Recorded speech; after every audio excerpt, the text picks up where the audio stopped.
When CZ/Dan Wesson first showed the DWX at the SHOT Show 2020, I had instant lust for the gun. You know, I'm a 1911 guy, and during my review of 44 different 1911s in the Great Affordable 1911 series, I reviewed several Dan Wesson 1911s, and after that series ended, I determined that the Dan Wesson, in my opinion, is the premier production 1911.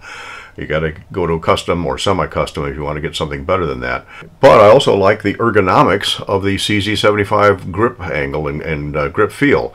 So it's only natural that CZ and Dan Wesson would, of course, same company, would collaborate and take the best of both worlds, and that produced the DWX. Unfortunately, COVID hit right after that. It took a while for the guns to actually hit the market. Actually, it took more than 3 years before they finally came out.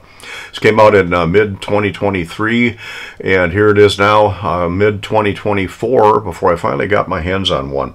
But again, in the meantime, lust kind of waned. I found other guns, other 1911 style double-stack pistols that really worked well for me.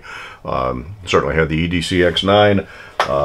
I did happen to like the Kimber KDS9c, and of course the one I just showed there is different than the one that I did the review on. I'll work on this one too. There are a lot of other guns out there, certainly Browning design. We'll get into some of those here in a few minutes, but with other guns available, it didn't pique my interest, especially when they first came out. They didn't have a rail. I don't care about a rail. In fact, a rail on a carry gun to me is totally irrelevant, but that's subject for another debate. Leave your comments below on that, but please be polite when you do it. Rail on a competition gun or a duty type gun, a totally different issue. They also weren't optics ready, and everybody was coming out with optics ready guns at the time, and this was not until early 24. The guns have been out for coming up on a year, and they finally came out with one that is optics ready and has a rail. Again, I didn't have a whole lot of lust for it, but I went to my local FFL. They happened to have the compact in there. I'm not real interested in the full size. I'm more into the carry size gun. So I tried the compact in my hand, and oh, the lust was rekindled. Again, I'd rather have this without the rail, but it is what it is. So, naturally, this one followed me home. Not without some issues, though, and we're going to get into those. Stay tuned.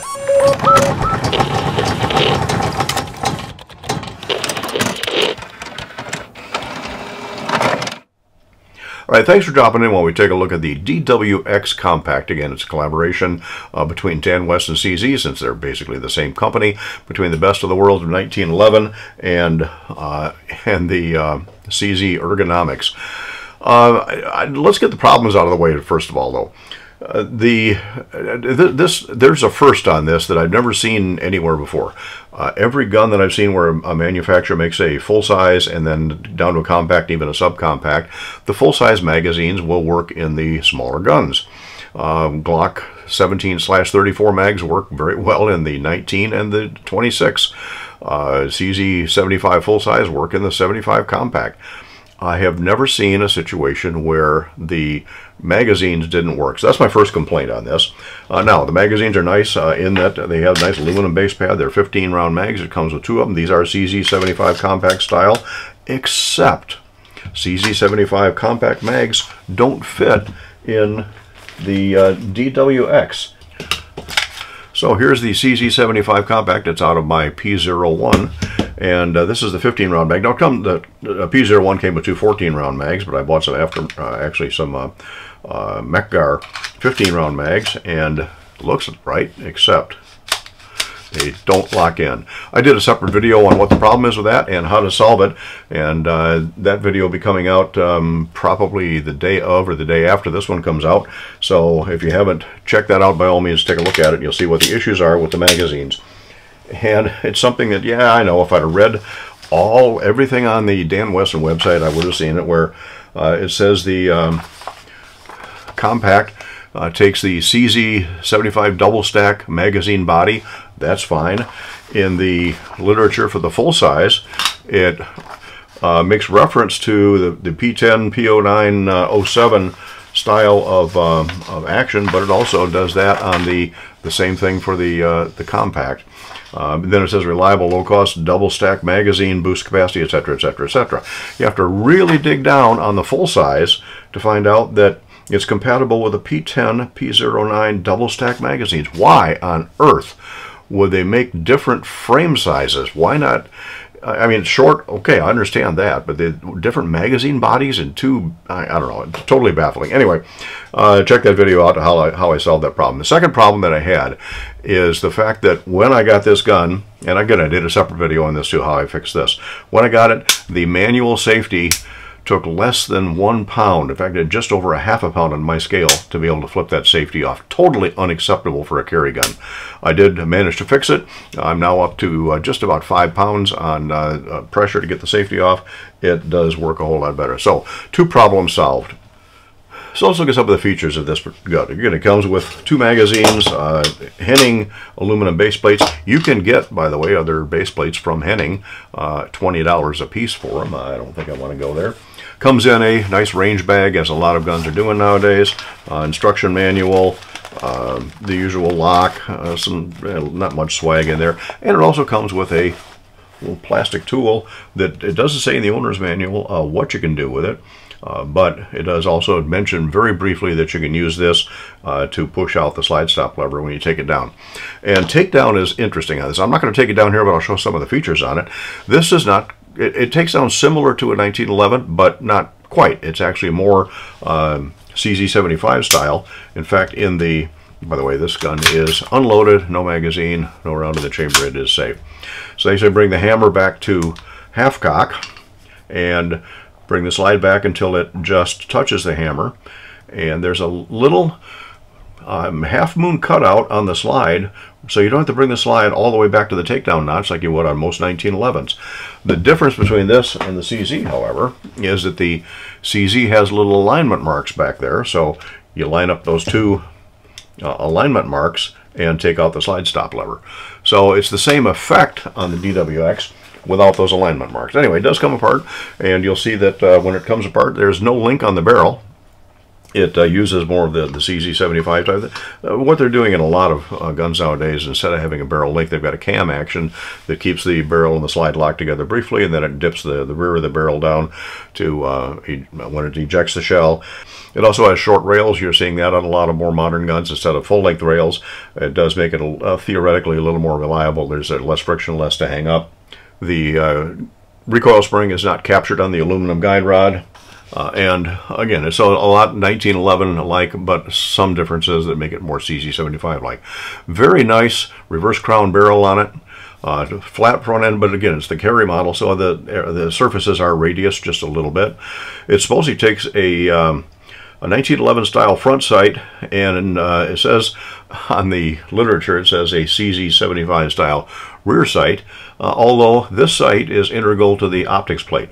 All right, when we get back there in just a second, flat top slide, usual lockup style. Oh, the barrel does not have locking lugs on the top like it does on a 1911. It's just got your typical lockup on the front and the back of the chamber barrel hood. So, removable plate that does have the sight on it, and that is one well, I won't say objection. It doesn't come with any mounting plates. And again, there are so many different footprints. Manufacturers aren't putting a mounting plate in that covers everything. You have to order those separate. I think it's about $70 or $80 for a mounting plate. But the mounting plate comes not with a rear sight on it, like many of them do. It comes with a dovetail notch that you can put a rear sight on. Of course, if you're going to mount an optic, then you're probably going to want a taller front sight to replace the tritium high-vis type front sight. And of course, you're going to lose your battle type U-notch rear sight, which is fine for combat, but not really great for precision. But then again, you can replace the rear sight in that with your choice, which is a nice touch over what you get on some of the others, where if they come with a sight at all, it's a fixed sight. You don't have a lot of choices on it.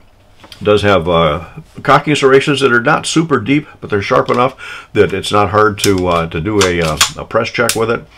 Front or rear. Has an external extractor. We're finding that a lot more guns are being made with external extractors now. They're a little easier to tune and theoretically more reliable. Fairly slim profile, again, for a double stack gun, but again, it's basically your CZ. I did mention it has a full-length rail on it. Again, not a fan of rails, but it is what it is. When I grip this, I can feel just a little bit of movement back here on the grip where the grip safety would be, but there is no grip safety. So it's just the this piece on the that holds the mainspring in there has just got just a tiniest little bit of movement on it. Squared off type commander style hammer with some differences. K-type trigger that's aluminum, and it's red on this one.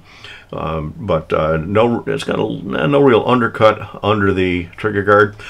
Supposedly the magazine catch is reversible so that you can put that in the right, although you can't change the slide stop lever on it. The pattern on the grips matches the pattern on the front strap and also on the back strap. That's the Ned Christensen frag pattern. Gives you a little bit of traction on the front and the back. I like that. Just a little on the sides, not an overt amount, but I may end up swapping those out with lock grips at some point. And these supposedly take the CZ75 compact grips. I haven't tried them. I haven't taken them off my P01 yet, but I will have to do that to see if it's going to work. Again, the CZ75 angle, the ergonomics on it, just absolutely wonderful. We'll go back to the trigger for just a minute. Over 5 pulls, the average on this came out to just about 4¼ pounds. There's a little bit of take up. Tiny little bit of up and down play, not much, just a tiny bit. A little bit of take up and clean brake and virtually no over travel. There's no over travel adjustable stop on this, but there's again hardly any. Reset is typical 1911 style. There is just a little bit of play after the reset. Not a big deal. If you ever watch Bill Wilson shoot in slow motion, you don't worry about reset. He slaps the trigger, but he's got a good grip on the gun, so the gun is not moving. His hand isn't changing when he's working the trigger. So the reset is not an issue for me. Magwell is just there barely, but again, enough as a carry gun. It's not an issue. Mags do pop free. People will always say, well, gee, look at how the mag shoots right out of the gun. Well, lock the slide back and see, and you still get a little bit of movement, but there's no pressure now on the, not as much pressure on the follower to make those mags really eject. But they do come out nice and smooth and easy. All in all, a nice gun. But real quick comparison with some other guns. To me, it's a natural comparison with my P01, and again, I may end up putting these grips on that gun at some point, except the P01 is a couple ounces lighter. In fact, the Dan Wesson DWX Compact with a magazine and 16 rounds, 124 grain ammunition comes out to 37.8 ounces. Out of the guns that we're showing here, it's almost the heavyweight. The P01 comes out at 35. Again, same kind of design, but again, you got the CZ75 slide on this, where it's a lot harder to get a hold of because the slide runs inside the frame as opposed to outside. And even though I got this set up as Omega, the safety on this is not quite as easy to work as a 1911 style safety. Next up would be the Kimber KDS9c, and again, I've got a second version of this. You saw one in earlier videos. I'll try to post a link somewhere up here of the first KDS9c that I got, and I happened to pick this one up fairly inexpensively. I know you don't like Kimber's. Kimber has some MIM parts, whereas the DWX is all forged and machine parts, not MIM'd. But the ergonomics on this are very similar, although between the two guns, I actually like the feel of the CZ just a little better. It's just a hair slimmer. As much as I like the Kimber, out of all the double stack 1911 style guns that I've tried, the feel on it, I think the DWX does feel just a little bit better. Kimber without an optic comes in at 35.5 ounces. Of course, you can put an optic on it, and the newer ones also have the rail available on them. Next up would be the Wilson EDC X9. Like this gun, really liked it for a long time until I came up with a couple better options. The grip is not my favorite, although I certainly do love Wilson quality. You can see that I've carried it some. It's got some wear on it already. And this is 36.9 ounces. It's knocking on the door of the same as DWX, but not quite there. This is sort of in the same class as the Gersan. This is the MCP 35 PILW match, and of course I've got an optic on it now too, but this one is the lightweight of the group, and this is 33.4 ounces. Terrible trigger, but everything else I like about the gun. Again, it's got CZ style ergonomics on it. Really like it. And finally, what had been a favorite of mine for a really long time is the Alpha Foxtrot S15, named S15 because it takes Shield Arms S15 mags for the Glock 43x48. And this is different than everything else in the group in that this still has the grip safety on it. This has been a wonderfully accurate, reliable gun, but it is the heavyweight at 39 ounces. Again, all these are with 16 rounds of 124 grain ammunition. So that's pretty much it with the DWX Compact. I am going to get it out to the range probably the day after I film this. Filming this on a Sunday, probably take it out to the range on a Monday and do a follow-up on it. Am I going to add an optic to it? I don't know. For a carry gun, I'm not sold on optics. I know a lot of people are, and it does show up oil. I did take this apart and oil it thoroughly before I take it out. All that did have oil on it. I just want to make sure I don't have any issues. They say that you got to break it in 300 to 500 rounds of ball type ammunition, and I should take it apart, clean it, and oil it every 50 rounds during the break-in period. We'll see how that goes, especially considering this thing ran 1,000 rounds without cleaning, oiling, or I think I did oil it a couple times, but 100% reliability.